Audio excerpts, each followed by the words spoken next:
तो मैं फिर से हाजिर हूँ आप लोग के लिए टेली की एक नई क्लास लेके। मैं रितेश दुबे। आज अपन अकाउंटिंग वाउचर में उसकी किस तरीके से टेली के ऑप्शन हैं उनको हम देखेंगे। तो जैसे आप लोगों को पता है, मेरी प्रीवियस क्लास में अकाउंट इन्फॉर्मेशन में मैंने लेजर बनाया था, इन्वेंट्री इन्फॉर्मेशन में मैंने स्टॉक बनाया था।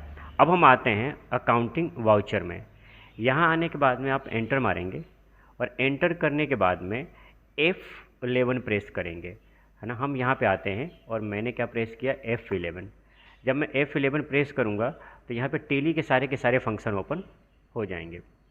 इस तरीके से पूरा टेली का टेली फीचर्स आएगा, आप देख सकते हैं। यहाँ पे F1 है अकाउंट्स के लिए, F2 है स्टॉक के लिए और F3 है टैक्सेशन के लिए। तो अभी अपन F1 में आते हैं और F1 में मैं आज आपको डेबिट नोट और क्रेडिट नोट का क्या यूज होता है वो मैं आप लोग को बताऊंगा। तो इस तरीके से टेली का फीचर्स खुल के आएगा।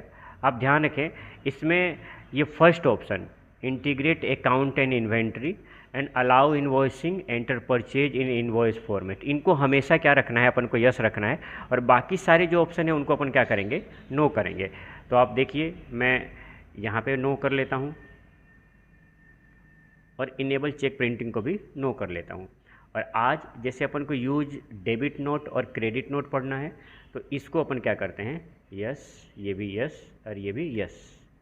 डेबिट नोट क्रेडिट नोट में होता क्या है कि हम जो भी स्टॉक परचेज करते हैं तो जो ख़राब हो जाता है उसको परचेज रिटर्न कैसे करेंगे, जो हम बेचते हैं जो ख़राब हो जाएगा तो हमारे पास में सेल रिटर्न कैसे आएगा, उसकी एंट्री को हम यहाँ पे देखते हैं। तो मैं यहाँ पे एंटर करता हूँ और F9 करते हैं परचेज के लिए। यहाँ पे आपको सब कुछ दिखाई दे देगा। F4 contra, F5 payment, F6 receipt, F7 journal, F8 sale और फिर F9 परचेज। और परचेज यहाँ पे हाईलाइट इसलिए नहीं है क्योंकि परचेज का वाउचर अपने सामने खुला हुआ है। तो अपन एंटर करते हैं। यहाँ पे हम एक पार्टी का नाम डालते हैं। जैसे मैंने यहाँ पे पार्टी का नाम बना रखा है राम, राम को ले लेंगे या फिर ऑल्ट सी कर लेते हैं। हमें जो भी पार्टी बनाना है, हमने यहाँ पे पार्टी का नाम बनाया और वहाँ पे हम एंट्री कर लेते हैं। जैसे मैंने अभी पार्टी का नाम बना लिया, रितेश सन्ड्री क्रेडिटर करते हैं, एंटर करेंगे और यहाँ पे परचेज, ऑलरेडी परचेज का लेजर बना हुआ है, नहीं तो ऑल्ट सी करके हम परचेज का लेजर बना लेंगे।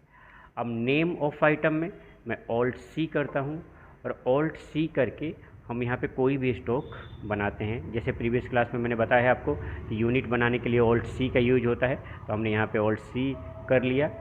ठीक है, हमारे पास में ऑलरेडी बना हुआ तो मुझे ऑल्ट सी करने की ज़रूरत नहीं है। स्पेस बार दबाऊंगा और मैं यहाँ पे जो भी मुझे यूनिट का यूज कराऊँ, जैसे मैं पीस बनाऊंगा तो क्या कहेगा, डुप्लीकेट एंट्री, क्योंकि ऑलरेडी हमने यहाँ पे पीस बना रखा है। तो मैं बैक लेता हूँ और फिर मैं जैसे एंटर करूँगा यहाँ पे पीस दिखाई देगा। एंटर करेंगे, कितनी क्वांटिटी मुझे लेनी है उतनी क्वांटिटी मैं लेता हूँ।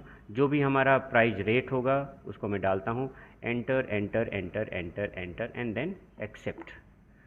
हमने देखा कि कुछ स्टॉक हमारा ख़राब हो गया है, तो मैं कंट्रोल प्लस F9 करूँगा।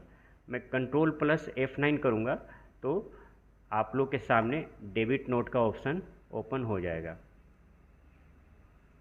लैपटॉप के साथ आप जब भी काम करेंगे तो फंक्शन की का यूज करना, जब आप डेस्कटॉप पे यूज करेंगे तो डायरेक्ट कंट्रोल प्लस F9 करेंगे। तो मैंने यहाँ पे कंट्रोल प्लस F9 किया, डेबिट नोट आया। किसको मुझे रिटर्न करना है, मैंने पार्टी का नाम ले लिया। अब यहाँ पे एक नया लेजर बनाएंगे हम परचेज रिटर्न का, क्योंकि मुझे स्टॉक को क्या करना है, रिटर्न करना है। तो मैंने परचेज रिटर्न किया। परचेज रिटर्न का लेजर परचेज अकाउंट में आएगा, एंटर। और जितना भी पीस मेरा ख़राब हो जाता है, जैसे मैंने कंप्यूटर लिया था, मेरा 2 पीस ख़राब हो गया, मैंने 2 पीस पार्टी को वापस कर दिया। अब मैंने ख़रीदा है तो मैं क्या करूँगा, इसको बेचूँगा। तो सेम वही काम F8 करते हैं, यहाँ पे सेल हो जाएगा जिस भी पार्टी को मुझे बेचना है। जैसे मैंने एक पार्टी का नाम बना लिया श्याम, बेचने के लिए मैंने इनको सन्डी डेटर में कर दिया। एंटर करते हैं। सेल का लेजर सेम ऑल्ट सी करेंगे, सेल मेरे यहाँ पे बना हुआ है, मैं इसको एक्सेप्ट कर लेता हूँ।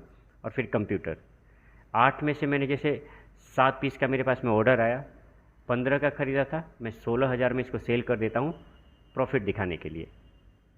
Enter enter enter and enter.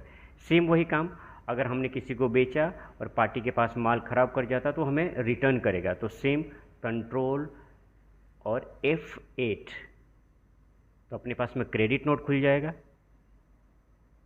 Shyam, मैंने पहले जैसे आपको बताया कि अगर आप लैपटॉप पे काम कर रहे हैं तो फंक्शन की का यूज कर लें, डेस्कटॉप पे है तो डायरेक्ट करें। यहाँ पे मैंने एक लेजर बना लिया सेल रिटर्न का, सेल अकाउंट में, और जितना पीस ख़राब होता है हम उतने पीस को एक्सेप्ट कर लेते हैं। जैसे मैंने एक पीस डाला, एक पीस ख़राब हो गया, एक्सेप्ट कर लेते हैं। अब मैं एस्केप से बाहर निकल के आता हूँ, प्रॉफिट एंड लॉस अकाउंट में जाऊँगा तो मुझे जितना भी प्रॉफिट है वो यहाँ पे शो हो जाएगा। अगर मैं स्टॉक समरी में जाऊँगा तो जितने भी स्टॉक अपने पास में बचे हुए हैं वो सारे के सारे स्टॉक की एंट्री यहाँ पे दिखाई देगी। तो मैं आशा करता हूँ कि जो मैंने आपको समझाया वो आपको समझ में आ गया है। तो आज हमने डेबिट नोट, क्रेडिट नोट के बारे में पढ़ा।